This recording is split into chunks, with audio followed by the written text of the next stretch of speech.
don't call me Jiggy when I'm home, they call me Snowman here. We ain't never home, but treat the city like the base, yeah. You know where to look if you're looking for the wave, yeah. Looking for the... What's up? What it do? What's going down? Welcome to another episode of the Eurosteppin podcast. Snowman, looks like the sun coming through them blinds behind you. Yeah, it's actually beaming today. I can't even lie to you. I'm feeling good. Yeah, it seems like you're a little happy. You feel me? It's probably going to be the only dry day in the next 5 months, though. Hey, you might be right, but we're gonna love it. Okay, that's what's up. Snowman, we got a super vet. Super vet. Super vet. OG over here. He's been around a couple of places, man, and made his name etched in stone in Europe. He's a Croatian League champion. He's also a Croatian Cup winner and played in Spain and a lot of years in Turkey.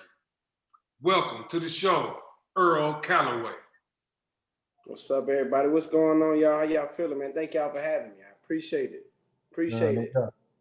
I'm excited about this one, man. This is a guy I played against myself, Dave. I'm sure you bumped into him a time or two. I don't know if I played against him. I seen him play when he first came to Turkey. I think Where was you at, Dave? That's the first year I retired. Where was you at? I was all over Turkey. I was in Edirne O'Nen. I played for Edirne O'Nen. I played for Ankara Ted. Who was on my Ankara team? Me, Clay Tucker. Okay, you got there, yeah, because he went next year. Because I had we played them the next year. They had Lamar Keys, and I think Clay stayed one more year. Clay stayed one more year. And then he went on to another team. Yeah, Konya. That's a classic name right there. Yeah, Clay Tucker. That's a classic one there. Buckets, bro. He was buckets. Yeah, he was buckets. Hey, man, let's jump into your story though. So, Dave and I were talking, just prepping for the show, and saw that, you kind of had a unique journey before you ever made it over to Europe in your college years. Can you break some of that down for us? Because guys need to understand, some of the process. You went to 3 different colleges.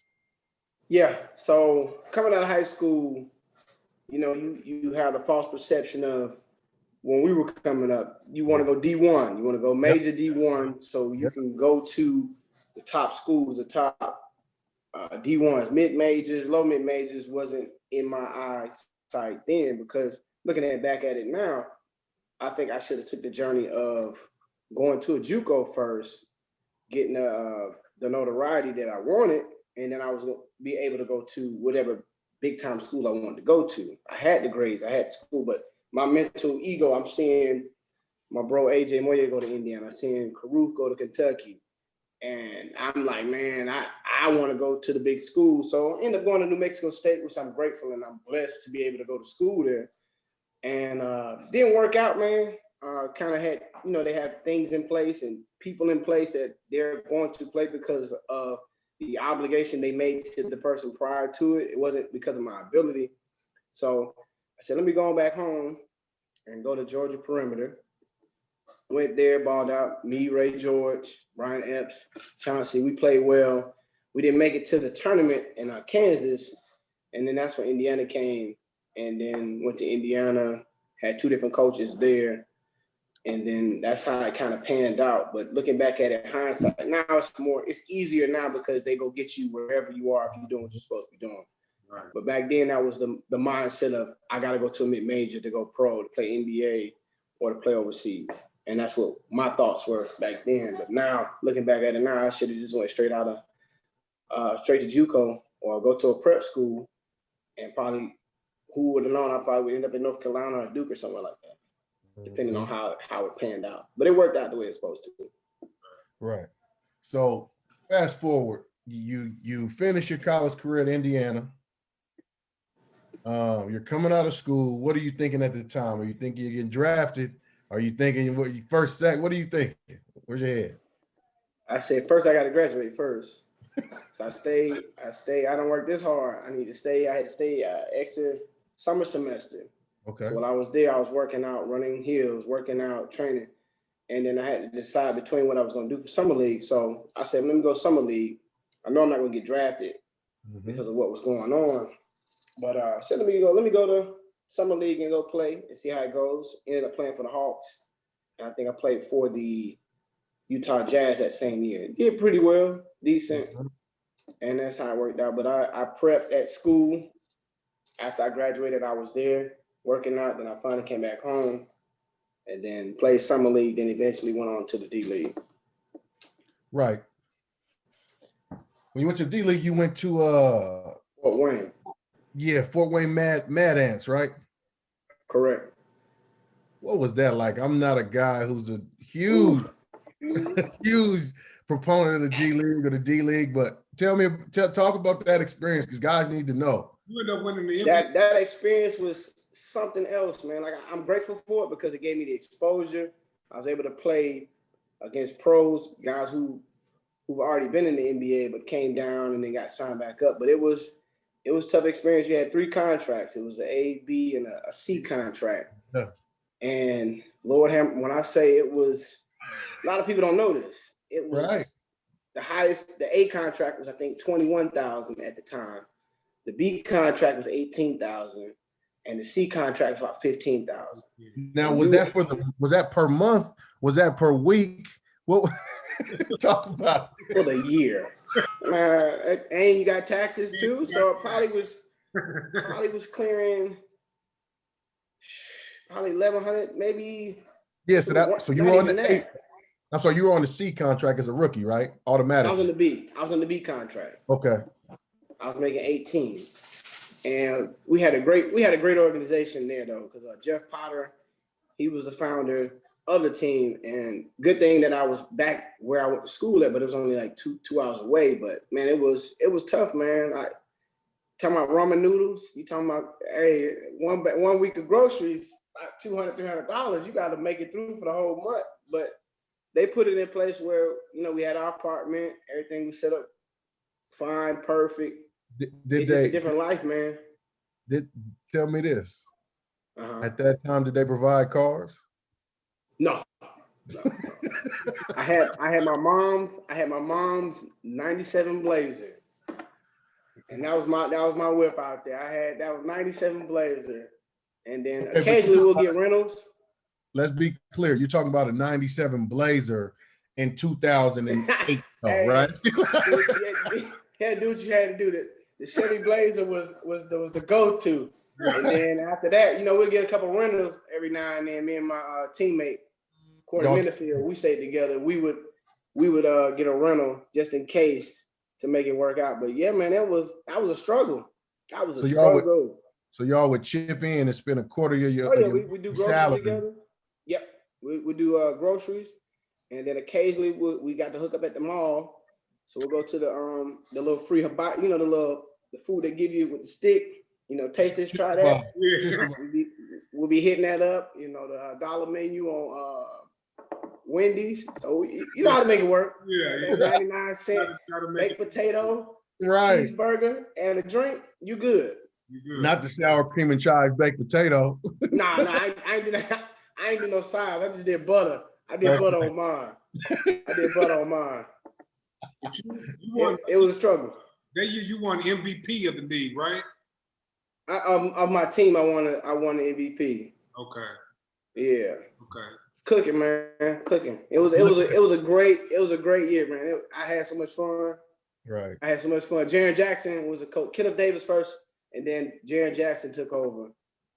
Probably by far the funniest coach ever.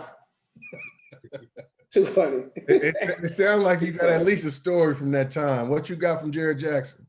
Something. Oh man, he was a player's coach. Okay. And I don't know if I can curse on that, but anyhow, he was all good. It's all a free show. We were developing whatever you want to on this show. Okay, we was in the developing stage. You know, he came in, took the team over. We working, and you know, we'll get to a point where the offense ain't clicking, and he'll be before pregame. He said, "We'll go with these couple plays right now. That shit ain't working. He's gonna get Earl the ball, let him do his shit, put his head down, and play pick and roll." So he was a player's coach, man. I rock with Coach. He's a player's coach, man. So I enjoyed it. That's what's up. So you play for him, have a great year, putting your head down and doing your shit. Pick and roll. Pick and roll. Right. And so, but what that does is that lands you a pretty high level job in Europe to start. A lot of people don't know that was a month contract. I did not know that. It was a month contract. They gave me 30 days. No way. It was between, because I think I played the next year. I played with Indiana Summer League, did real well, and they didn't have any more contracts. So I was like, I'd be damned if I'm going back and playing for $18,000. Let me go across this water real quick. So my agent got me the deal. It was a month trial, and then if I got through the month, I was signed for the year. Right. And that's how it happened. So let me tell you a funny story. So I'm so ready to come back home. I go, you know how they lay on your payments. Yeah. They were supposed to pay me when I got there. They didn't pay me about 3 weeks. So man, forget this. I'm going home. Hopped on the plane, went back to the crib. Midway through your tryout? Yeah. Coach called. Where's he at? We said we're gonna pay him. I said, man, I ain't coming back unless I put some money in my account. Put some money in the account. I think I left out about 2 days later and finished out the year. Yeah. That's actually nuts. So Dave likes to ask a question. Well, before we get too far into your European career, I'm gonna let Dave ask his question. So when you figured out that you wanted to go to Europe or that you was going to Europe, a lot of us, because we all played, right? We didn't know much about European basketball. So how were you feeling when you figured out you was coming to Europe? Were you nervous? Was you anxious? What were you thinking? What was going through your mental? Nervous, language barrier, don't know anyone. I think that first 2 weeks, I just had my headphones on at the table with everybody, listen to my music. And, you know, and one thing that helped me transition was one of the guys that was on my team, he played in the Big Ten. He played at Northwestern. Mm-hmm. And we kind of connected. He kind of helped me ease into the situation. But that first week was hell. Like you said, it wasn't no FaceTime. I think Skype wasn't there yet. Not yet. And all I could do was call on the phone, and you sit somewhere. Basketball was basketball. Because as long as I get on the court, I'm okay. But you already know that outside element kicks in. So that first week I was ready to bounce, man. It was just a eye-opening experience. Like, you know, you by yourself. Yeah. You know, you can't speak the language. You can't do what you want to do when you want to do. But my mental was, I was in a good space, but mentally it was like, I'm praying it works out. I'm hoping it works out. But once that first 2 weeks, 3 weeks went by, you get into your routine, you know what you're doing, you good. And this is around the time when I feel like there was a shift that kind of happened in Europe where it feels like now almost everybody just speaks English. But at that time, oh no. No. Man, I had that phone out like this. Google Translate. What? Yes. Right.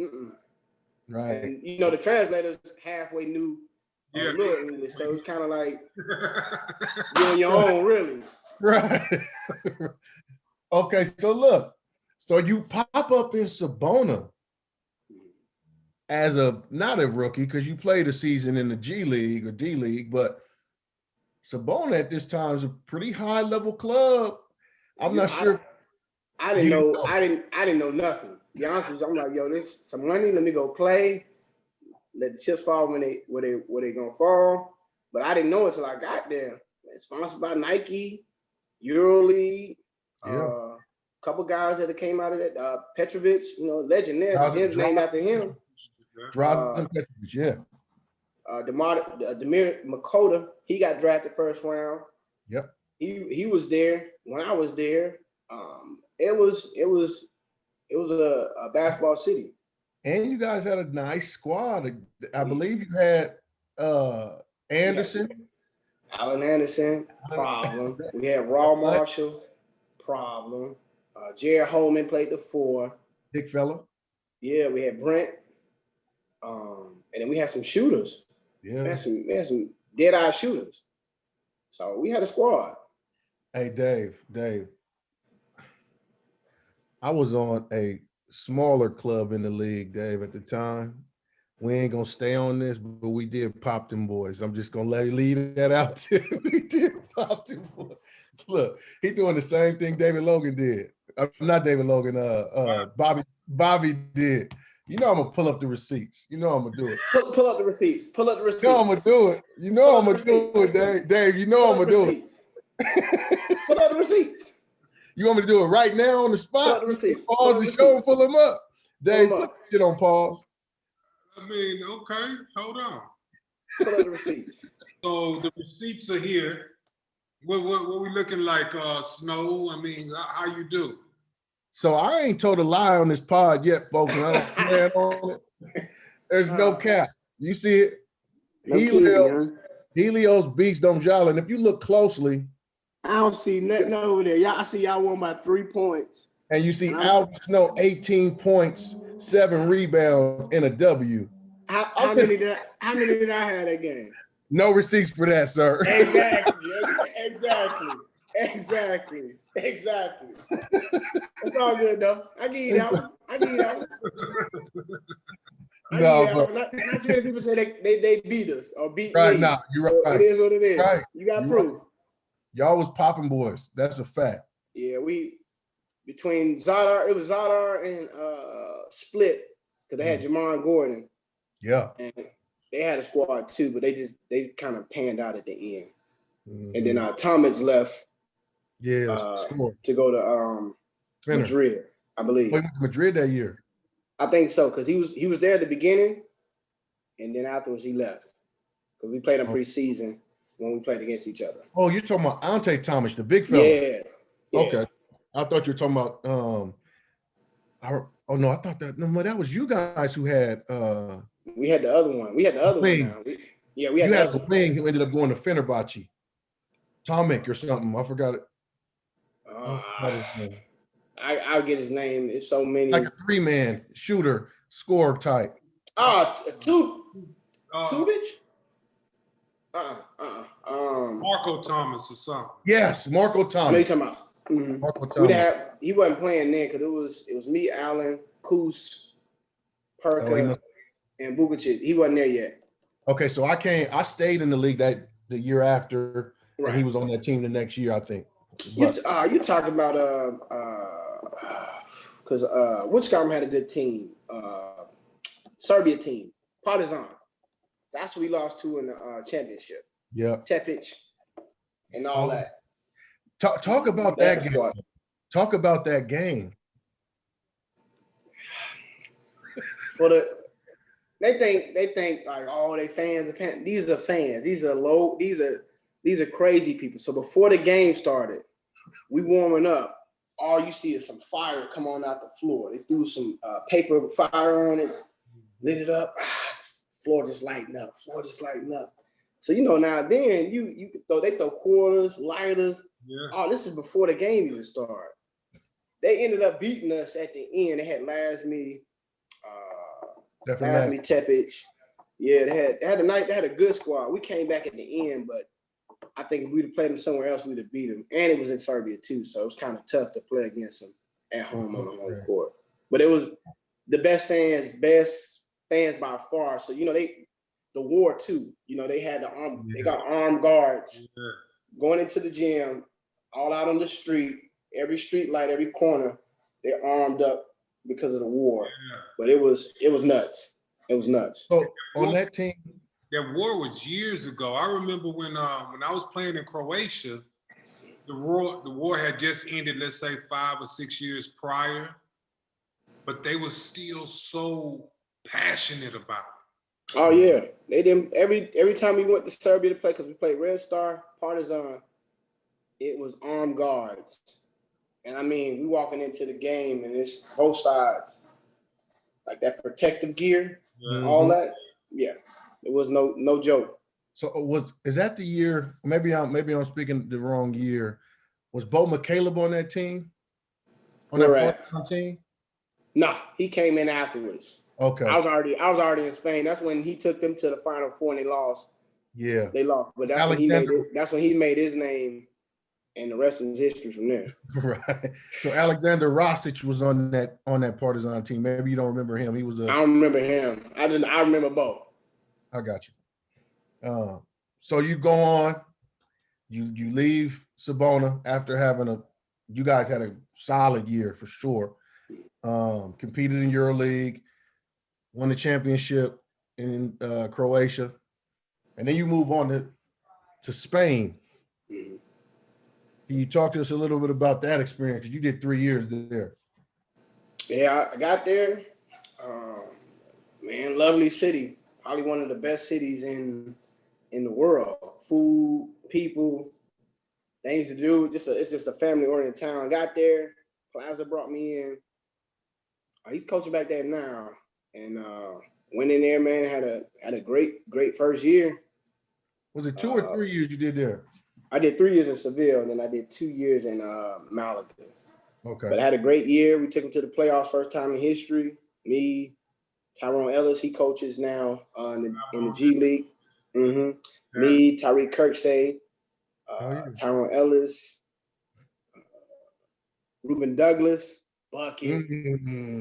That's Ruben the name. Ruben came on midway through the season. And we had some solid 4s and 5s, man. It was a great year. One made it to the playoffs, and we qualified for Euro Cup the following year. Tell me started off real well. I got my passport that summer for Bulgaria. Came back and then played. I got hurt like the 5th game in, broke my foot. And then they were playing Euro Cup. Came back midway February. We made it to the Euro Cup final. We ended up losing to Kazan. They had Lampe, and they had I know him when I see him. I forgot his name. Big fella. Big fella. And then the guard, they had 2 guards. One played at Kimki afterwards, and the other one, brother, they beat us. We had Lewis Bullock, me, Tyreek, and then Bullock was a bucket. Lewis Bullock. Yo. Bucket. I'm talking about bucket. A bucket. Super bucket. Him, and then we ended up losing. So I had to get surgery again in the off season. Came back. Ended up losing. Came back the next season. Made it to the playoffs again. And then had a great year. And then went to Malaga. Malaga first year played good. We missed the playoffs by 1 spot. Did good in EuroLeague. The next year we played again. Plaza came back. We did good. We made it to the second round. It was me, Sabonis, Kuza, Dragic, Andy. No, was it Andy? No, Andy wasn't with us. We had a nice squad, man. We ended up losing to Madrid that 5th, best out of 5. We ended up losing that last game. But yeah, man, it's been a journey, man. Spain was by far the living wise and culture and just family and just somewhere to go visit, man, you can't beat it. By far, you can't beat it, man. Beautiful. So Beautiful. I mean, I don't want to skim over this because we don't just want to focus on basketball. The 2 countries you named you played in, Croatia and Spain, are 2 of the most beautiful countries I've seen around. Correct. And a lot of people don't know that never been to this side of the world. You know what I mean? Like me and Snow always tell Croatia's an untapped gem. You talk about food, about people, places, things that go, just the scenery. A lot of people don't know about it. I think people started talking about it now because Jay-Z and Beyonce went on a little trip on the coast, but you got Dubrovnik. Yeah. Is that right? Yeah, you got Dubrovnik, right? Yeah, you got Dubrovnik. Yeah. Man, and you talking about beautiful, you're talking about 2-lane highway. I don't know if y'all rode up there, man, and it's like one wrong turn. It's over. You're done for. But you see the coast, you see the water. Like if you want to go on a trip, Zagreb, Zadar, Split, in Croatia, Spain, you go to Barca, Madrid, Seville, Malaga. You got to, like I said, get out, exposure. Like I said, once I saw that, I was like, man, it's a different world. Right. Right. Different world. It opens up your mind, man, because when you're closed-minded and not knowing what's going on outside of America. The culture is totally different as well, too. 18, they can drink. So when they get 21, they know how to handle their liquor and how to move and how to be an adult at a young age. Lifestyle is slow, but however, it's family oriented. I leave my doors open. I ain't got to worry about anybody knocking my head in. I ain't got to worry about anybody robbing. You have your places, but overall, 3 o'clock in the morning, you can walk at night, won't have to worry about anything. Right. Opposed to here, you get back home, you already know, you come back home, your head on the swivel. Yeah. Because you like, man, I ain't used to this. So it's different. Yeah. So you said something about the culture, right? When you first came to Europe, don't matter the country, Croatia, Spain, or maybe even Turkey, what was your biggest culture shock? That messed food. Breakfast food. Breakfast food. Yeah. No, you might get a crepe. You ain't getting no pancakes. You might. I'm looking for that. I'm looking for some cooked eggs, some bacon. No, they're giving you over easy. Bread. Yeah, I'm like, yo, this ain't. And first thing I have to eat in the morning, or I'm gonna have a bad day. You got they give you a little salad with a little tuna. Yeah. I'm like, yo, this ain't getting it. And then the little ham strips. I'm like, and the cheese. I'm like, yo, hey mom, I got a care package. Hey, I need you to put some Aunt Jemima buttermilk pancakes in the box, some syrup, some hot sauce, and send it to me. And then I eventually got to adapt to it because they had a bakery. I would go get some pastries. Yeah. I go get some croissants, and that'd be my breakfast until I got adjusted. But the breakfast was the biggest. The food was the biggest thing. Yeah. Food was the biggest thing. Yeah. So you spent your time in Spain, had a great time, played great basketball. After Spain, you come to Turkey, which is, to me, totally different than Spain and Croatia. Oh, yeah. Tell me about your Turkish experience, because you was in Turkey, you played Turkey 5 years. Turkey's one of those untapped places as well, too. I mean, I went to Gaziantep, loved it, man. It's an old town. Yeah. Yeah. I played there. By far some of the best food you ever gonna taste. Oh my. Let me tell you about that food, because people got to be careful about that food in Gaziantep. It's spicy. It's spicy. And they oil. And if your stomach ain't ready for it. I was just about to say that. So I get there. And I mean, the food's amazing. Amazing. Yeah. No cap. For about a month, I had the runs. Yeah. For about a month. Yeah. I'm talking about, as soon as I eat, food's amazing. It's coming through. I'm like, yo, what is going on? But it was the seasoning, it was the spices. Yeah. But the food by far was amazing. But I'm like, that first month. Hey, same thing. Don't feel bad. It happened to me. We went there to play a game. I went to a restaurant, everybody like, yo, you gotta go to this restaurant and eat. Cool. Food is phenomenal.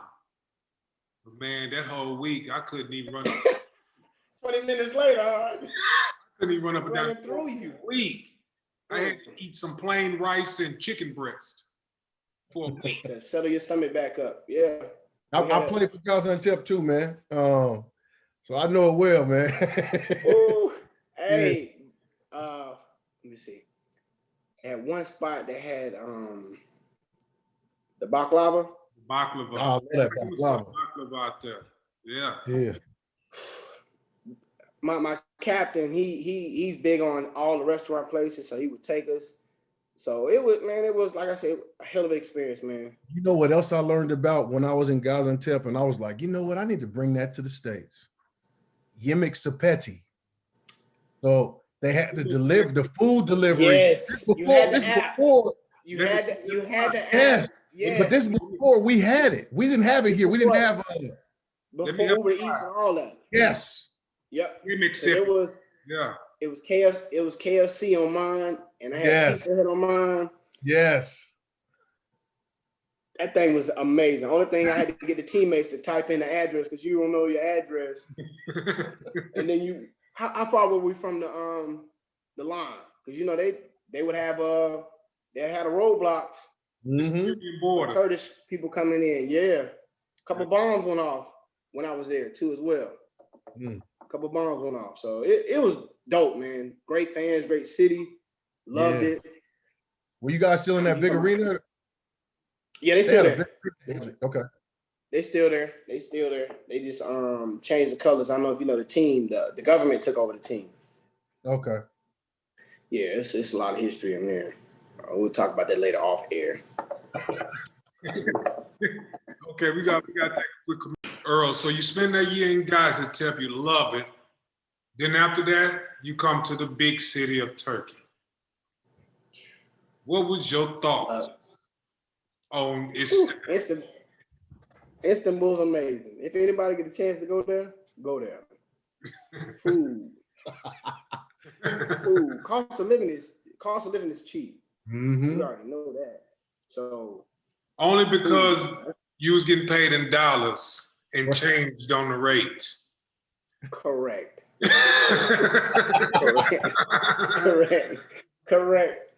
But it was 8-1. So food was you spend a $200 plate here. That thing was like $30 there. Yeah. Every week once a week I would go to Nusret. This before Nusret got even popular. Yeah. I go there. Say it again. It was in Etiler. His first restaurant. And it was, and we talking about packed out. Once a week I'm in there eating, and then they had another spot. They had a PF Chang's across the street from there. Remember? That closed the year before last. Right. Yeah. I know. Yeah. That closed the year before last. Kind of hurt me. That was my other spot. And then they had an Italian spot behind the PF Chang's. You got your Starbucks. You got your Domino's. Yeah. I know what you're talking about. I forgot the name. I know what you're talking about. La Scarpetta. Yeah. But it was best food, man. By far, best food. Living wise, great. Only thing is, traffic was crazy. Yeah. So you already know, like you're gonna be in traffic probably about an hour and 30 minutes. Hey, talk about that traffic because I just seen a couple of fights in traffic. So imagine your highway like 5 lanes. You got people out in the middle because traffic's not moving. You got people out in the middle of the street in the highway selling pretzels, water, cotton candy, all kind of food. So it's like it's like it's gridlock, and they out there up and down, and there's no rules, no laws. Hey, it don't matter. If it's 2 lanes, they gonna make it 5. Like, oh my goodness! And then the police, you know how we see the police, we slow down. Like, oh man, I gotta behave. All right, we're going right by the police, cutting them off, speeding, doing whatever we want to do, and it's a different world. That's all I can say. I've seen people pull guns out, bats out, get out and fight. So it's real over there. It's real. It's real. You talking about road rage? That's a normal thing over there. Right. That's crazy. Okay, so Istanbul, 2 years there. No, 1 year there. 1 year there. And then 2 years in Gaziantep, then 1 year in Istanbul. Okay, Istanbul. Then you went to Uşak after that, right? Mm-hmm. Uşak. That's when you went to the small. That's when you was. That was in the cut. Yeah. Yeah, that was an experience. That's all I can say. So we gonna breeze right through that. Let's get to Afyon. Good. Same as about an hour away from Uşak. Coach was cool. Just some, we just had some financial problems there. You already know how that go over there. So no question. We ain't got to dig into it. It's we can go over that one too. So it was just it was a different kind of vibe there, man. Yeah. I love playing there, but it was just for like management and everything. They didn't do what they said they were going to do. Yeah. So, man, throughout the course of this conversation, man, you've named some dudes. I could tell you, man. Listen, when I remember being in college, I don't know if you remember. Well, you mentioned Mexico State, so you do know. Mexico State used to have their games on late at night. For whatever reason, they're playing like 10 o'clock. And I used to stay up just to watch Ruben Douglas get like 35, 40. It was like every night he was giving like 30. So I played him in college. That was my first year. That was his senior year. Okay. So that's before, how Seattle got the volume meter. Yeah. This is 02, 03. They got the volume meter in the pit. Man, get there. Ruben gives us a cool 32. I'm talking about cooking. Like him and JJ Redick were the only ones in college. It was like, yo, it was no stopping it. Yeah. Everybody else you could contain or, have a bad night, but them two there. Yeah. So what I wanted to actually ask you was, like, who is the best dude you played with and the best dude you played against? Because you done seen it all. In Europe. Yeah, in Europe. I had that conversation yesterday. Okay. I got names. I got names. List them. We want them all. The toughest guards I played against overseas. The toughest guards. Terrell McIntyre. I think they won like 6 straight in Siena. They did. They won 6 straight in Siena. Yeah. Bobby Brown. Yeah. Bobby Brown was tough. Who else?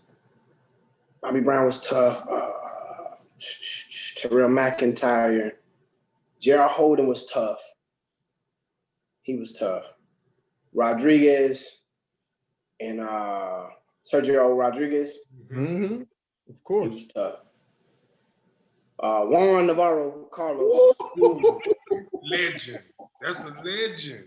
You talking about he was a bucket. The one-legged monster. Oh my goodness. That one-legged 3? Oh, yeah. It was a wrap. Him, Jamar Gordon. I like him. Tough. Now the best players I played with, I had so many teammates. Allen Anderson. Yeah. Jawad Williams. Yeah, North Carolina. Mid-range, he like, I can't stop my mid-range. Man. Get out that weak mid-range. To him. Corey Higgins. Okay. Tough. Yeah. Tough. Yeah. Andy Routens. Yeah, I know what it is. You talking about a clip? Probably the best shooter I've played with. Wow. That's saying outside of Lewis Bullock. okay, good. Okay. We ain't crazy. But you're talking about like just you get a chance, just look him up. I will. Torch. Captain. We played with in Gaziantep. He was my guy. I'm trying to think who else. I had a whole bunch of teammates, man. I had played so doggone long. I mean, I know this is a question. It's a lot. I want to steal this question from Snow because he's usually the one who asks this. Your years playing over in Europe, who was that one guy that you can say that cooked you? It could have been just one game. It could have been, whatever. But that game, he had your number. I ain't giving nobody that credit.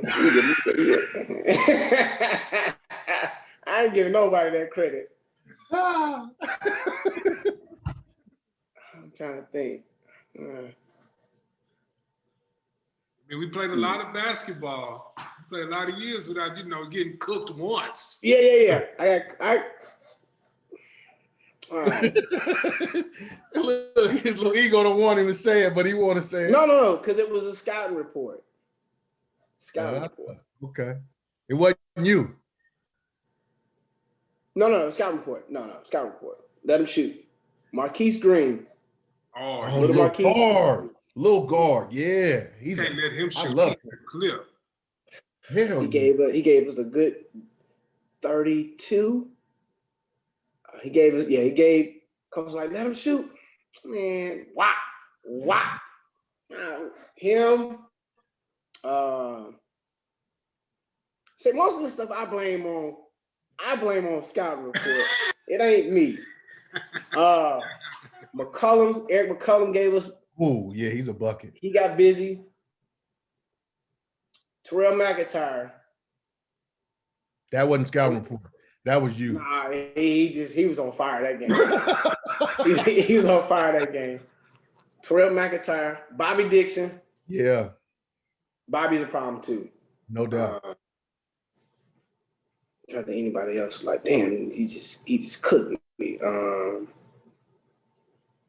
mean, that's it. That's about it. Yeah, I didn't most cases it's like you get a cool 19, 20, but a 30 ball, those are the ones like gave 30 balls.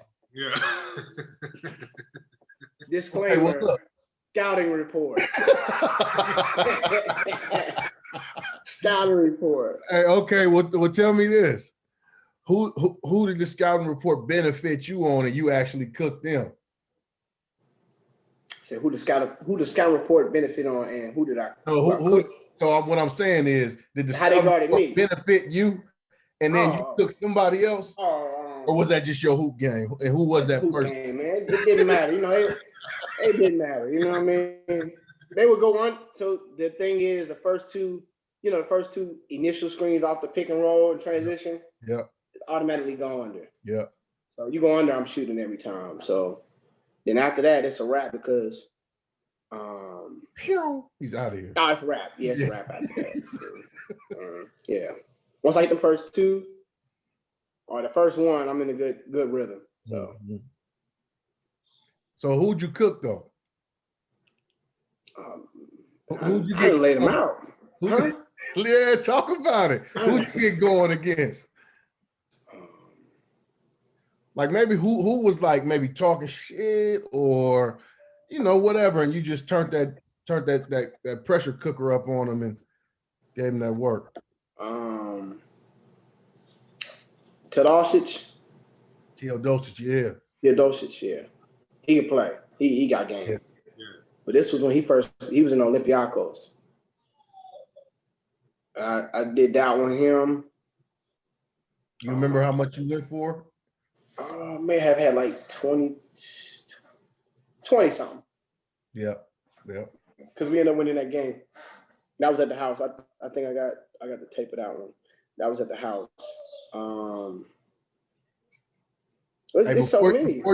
Before you finish, hey, you always know it's real when you got the tape. Like, you make Hey, sure it you is. got You that know, film. like, oh, yeah, I scored. No, I got the actual proof.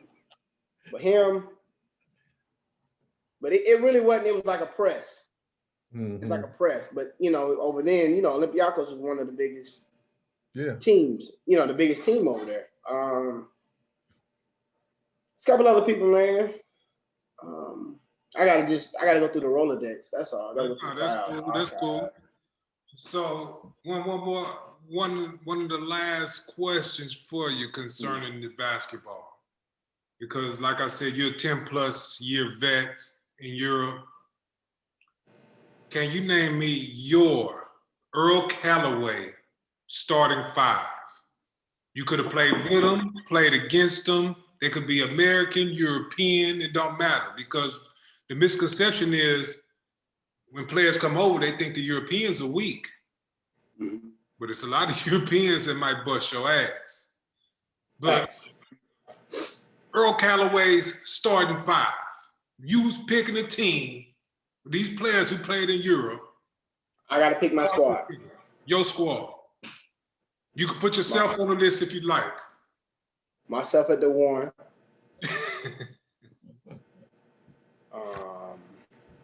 Get that out the way. I feel you. Yeah, myself at the one.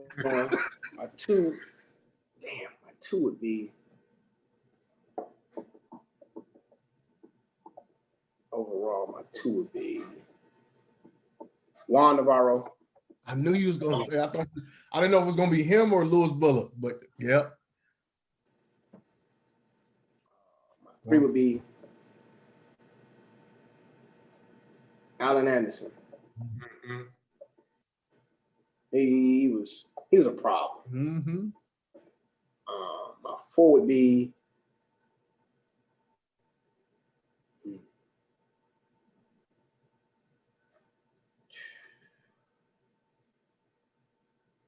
anybody. You say anybody? You can be Anybody. Four would be, who's my four? We've had folks go Miritich. We've had folks go all sorts of people. I was gonna say him. He was a problem, man. He was young though. Give me Jawad Williams. Mm-hmm.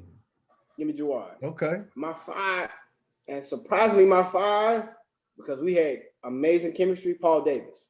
Oh, okay. I forgot about Michigan Paul. State. Yeah. Paul was a problem. Our pick and roll, it was a wrap. It was an alley-oop or a bucket, one way or the other. Yeah. That's actually a good squad. Y'all can play both sides of the ball pretty well with that squad. Only person we got to cover for is Juan. Yeah, put him on the point or whoever. And everybody else can match up.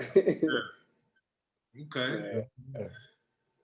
So, man, what else outside of basketball? What else do you have going? Like, you having outside businesses, organization? Yeah. What I run my mother's foundation, Linda P. Calloway Educational Scholarship. So we give away scholarships we give them every year, but we do a gala in honor of her every 2 years. And we pass out scholarships, book bag drives, and feed the homeless, Christmas drives, turkey drives. I do that on the regular. Help out at the church.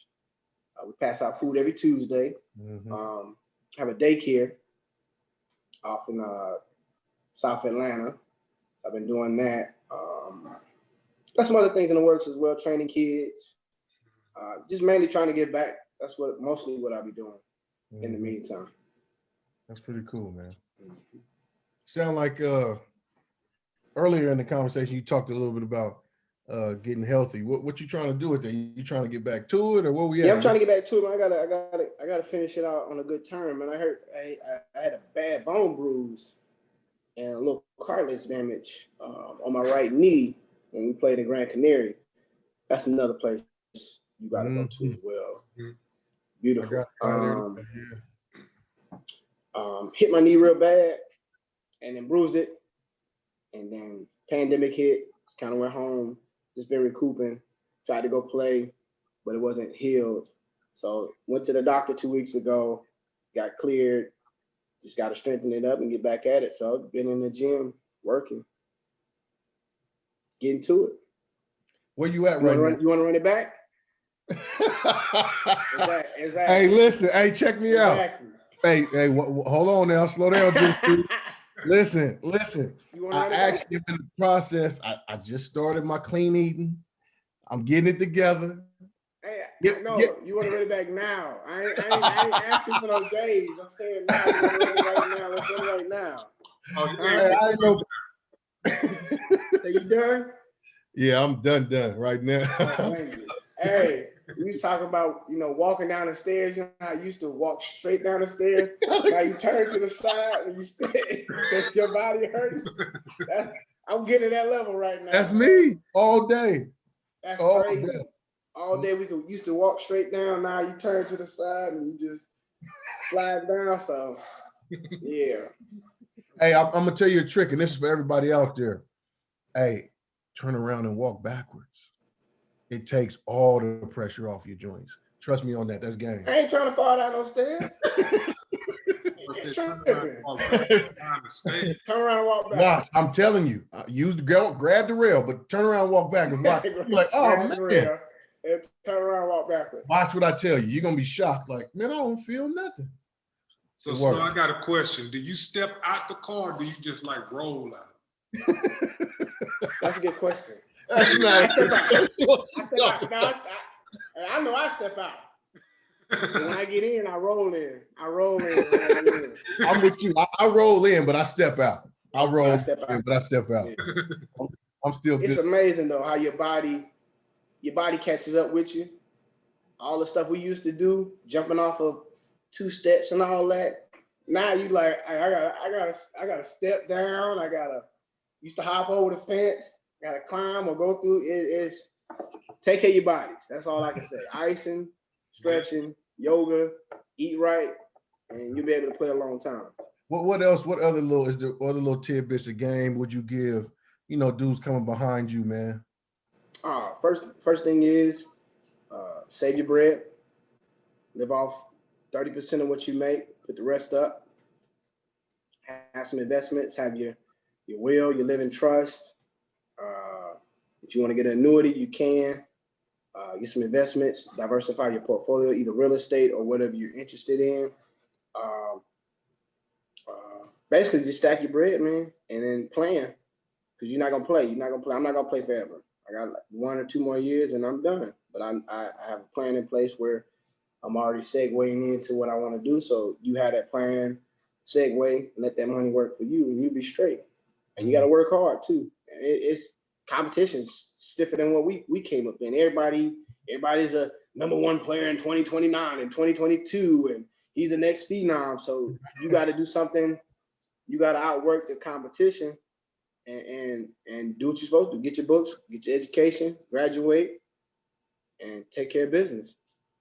Earl, I wanted to ask you before you get off, man. I wanted to ask you this. What do you want to do? You say you want to get back to it. Is there a certain level you want to just conquer one more time mentally? Is there a team specific? What's your where are you at mindset wise in terms of what you're trying to conquer with this last run at it? Either want to get to finish at the ACB where I started, in Seville, or wherever, or either in Turkey, first league. I'm still that player. Yeah. May not be as explosive jumping wise, but playing wise, I'll be ready to roll come summertime. Okay. Just finish out strong. Just finish the career off right. That's it. Fair enough. God willing.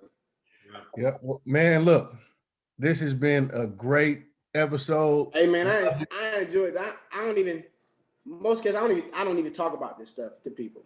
I don't even discuss. A lot of people read, but they don't know the gist of everything, like the players and the Omar Cook's one too. Omar Cook, tough. It's a whole bunch of players. I know I left out a couple, but the best competition ever, man. I was fortunate, Tomich, all that, to play in era. Right. Yeah. Very No doubt. all of us, man. It's a blessing to come up here, man. Oh, it is. Because it ain't just all about basketball, man. It's different cultures, different parts of the world, different experiences that we all experience that. And I don't know no one who grew up with me able to do it. Or who do what you did. No. How many people, now they're traveling now, but you're in your 40s. We were doing this in our 20s.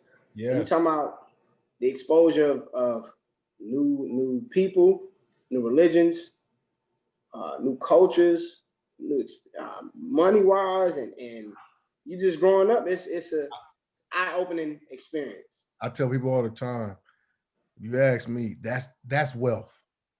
Oh, yeah. That's wealth. Most definitely. And then the good thing about it too is you meet the owners. No doubt. Yeah. You know what I'm saying? I met the owners of my team or the company. No doubt.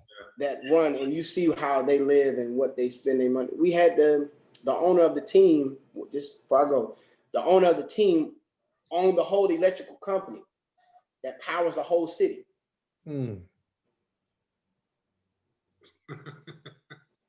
His bread is talking about.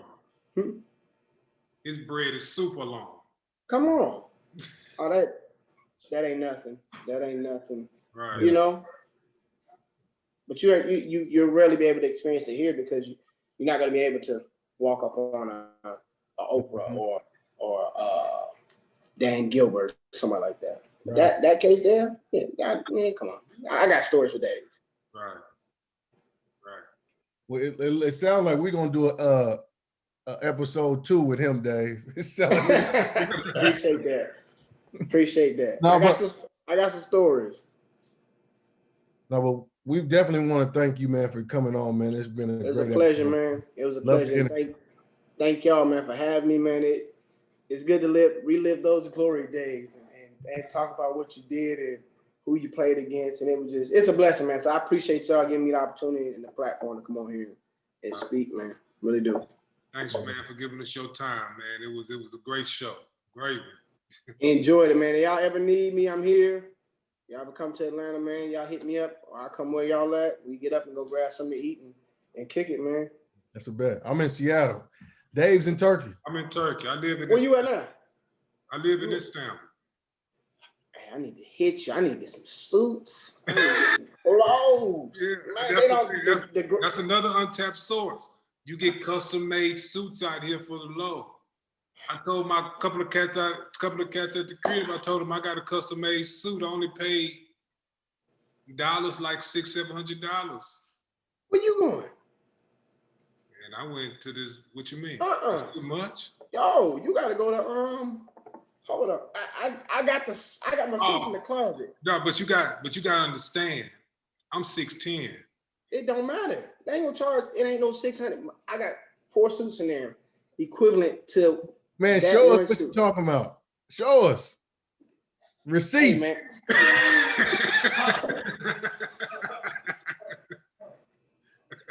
He's talking while he's walking off. Nah, but you can get them custom-made suits, clothes. You can get all your knockoffs here too. Hey, this Hatamaloo here, 3-piece. Oh, yeah. He clean. 3-piece, $70. Oh. Man, stop. Man, what kind of material they gave you? 70. I got a tan suit, $40. I ain't finna play with you, man. I put on everything I love. I'm a DM you, my guy. He gonna take you there. Where's it at? You know where the Grand Wyndham is? Yeah. The Hatamaloo, the mall next to there. Mm-hmm. I go in there. And you know they give you stuff too. So once you buy something, they gonna give you the rest. They gonna give you free T-shirts. Right. Oh man, please. Hey, I'm serious though, Dave. I'm gonna hit you because I need to get some suits and some shoes. Hit me. I'm here. And, what's the big one? What's the big one? The big one. The big mall. The big mall. Estonia? Yeah. You already know that. Come on. You gotta go there. I stay in there. So yeah, we gotta talk. I gotta go to the mall. I gotta get you to go to the mall for me. Them clothes are cheap. You already know that. Dirt cheap. We don't know that though. I don't know that until you get here. Yeah. We'll talk. We'll connect. Yeah, we gotta talk. Yeah, we gotta talk. How you drive around or you take an Uber? Ah man, I drive, brother. I'm out here. I'm out there. I got a passport and everything. I'm Turkish. So you good. When last time you been home? Right before the pandemic. Okay. When you coming back? Are you gonna come back? Yeah, I always. My family always there. I come back like 2-3 times a year, but man, since this corona hit, I've been. How they handling it out there? That's interesting to know because you don't hear that much about Turkey. We actually on lockdowns every weekend. So no going out. No going out. Everything is closed. On the weekend. Restaurants, everything is closed on the weekends. Malls, all that. That's interesting. Just be careful. Atlanta wide open, Dave. I know. Atlanta, Houston wide open too. What? Houston man. It's the Mardi Gras, it's Freaknik, it's whatever you want to hear. They don't care. They wilding out here. They wilding out here. They wilding. But, Earl, man, we know you've been a lot of places, played against a lot of talent. Can you tell me Earl Calloway starting 5 of European players, Americans, Europeans, long as they played in Europe? I would like to know Earl Calloway starting 5. Myself's off the list. I'm one of a kind, so I'm gonna be a GM right now. I'm gonna lead the pack. If I had a squad to put together collectively, no order, no position, but my 5 would be Allen Anderson Allen Anderson, Jawad Williams, Corey Higgins, talking about them early buckets, Lewis Bullock, yep, and DJ White at my 4-5. So basically, you got the most versatile athletic. Hey, I got athletes, shooters, and some defenders. Lewis might be a little, but we can cover up for that. We put him on the less offensive threat. We'd be able to work with that. We'll be able to work with that. That's a squad. Dave, that might be that's arguably the best squad that I can remember hearing on our pod. Yeah, because it ain't just buckets. We've been hearing a lot of teams. They're gonna get a lot of buckets, but they probably can't guard the park court. Right. Thanks. All right. So, man, now I'm glad I love to hear that. So, tell me this, man. Is there anything else before we get out? Is there anything else that you want to plug or you want to let folks know you got going? Or just started my merch. The Road EC is basically just stating, everybody's on a different road in the path, and we're trying to achieve the success that we want to achieve. However, we have to put the work in, have our purpose and our time, and put forth the effort, and we can make it. So, I called it the road. I got hurt, so now I'm on the road to recovery, which I am working hard on. And you on your different road. You might be on the road of redemption, recovery of alcoholism, or finances. Anyway, everybody's on a different road. So that's why I call it the road. And then, myself as well, EC, Earl Calloway. But you can go on earlcalloway.com and take a look at the bio, the story, and, look forward to, more people coming in and getting into. A lot of people don't know what I've done and where I've been. They know, but they don't know. So it gives a good synopsis. No doubt. On the path. And hopefully we can y'all. Let me plug that as well. Appreciate that. No doubt. And hopefully we can help push. You know what I mean? Because Go a little hat real quick. You know what I'm saying? A little blue. Shameless plug. No doubt. You know what I'm saying? Got my stuff. I got my gear on. So actually clean. Appreciate it. Check out the site earlcalloway.com. I got and I'm a support. And I'm a support. I appreciate it. Do y'all make big and tall sizes? Yeah, we got 3XLs. Now them sweatsuits got the extra. Okay, so you got 3XL, but do you have a T behind that? I don't want no 3XL and now it look like I'm a belly dancer. No, you ain't gonna have no halter tops on over here. You gonna have an authentic t-shirt. Authentic t-shirt. And we got some hoodies, Scullies.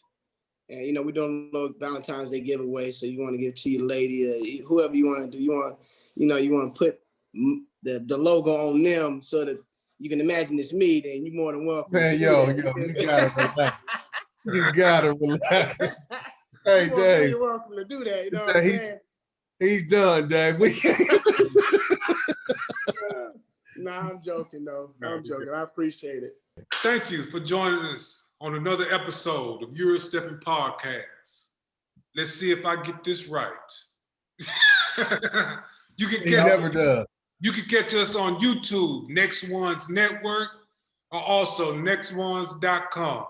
You can also catch us on all audio platforms, Spotify, Apple Podcasts, or whatever you listen to. It's Eurosteppin Podcast, no G. Because we got all the time. Thought it was a joke, what they still playing games for. Holes in my denim, never holes in my game, no. You won't be just like me, they don't love